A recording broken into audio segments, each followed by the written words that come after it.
Today, I will explain how to animate a car on Blender. This tutorial is good for any version of Blender. To start, you will need a car with a rig. If you don't have a rigged car, you can download this model that I'm using on my Telegram channel, or watch my video tutorial on how to rig a car on Blender.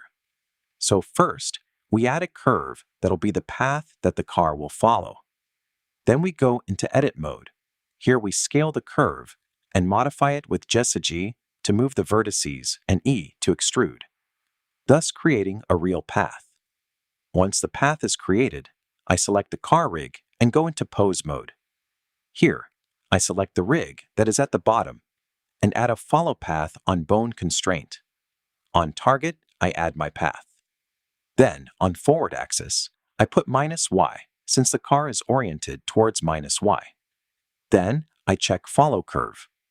At this point, by varying the offset value in the negative direction, my car will move towards the curve.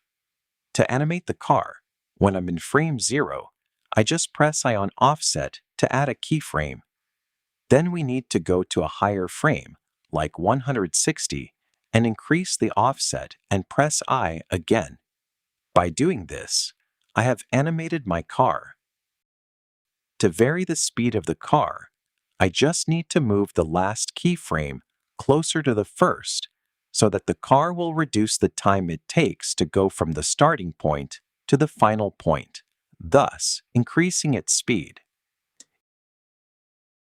If you like the tutorial, follow me and write to me in the comments if you want a specific video on anything related to Blender or any modeling, graphics, and rendering software.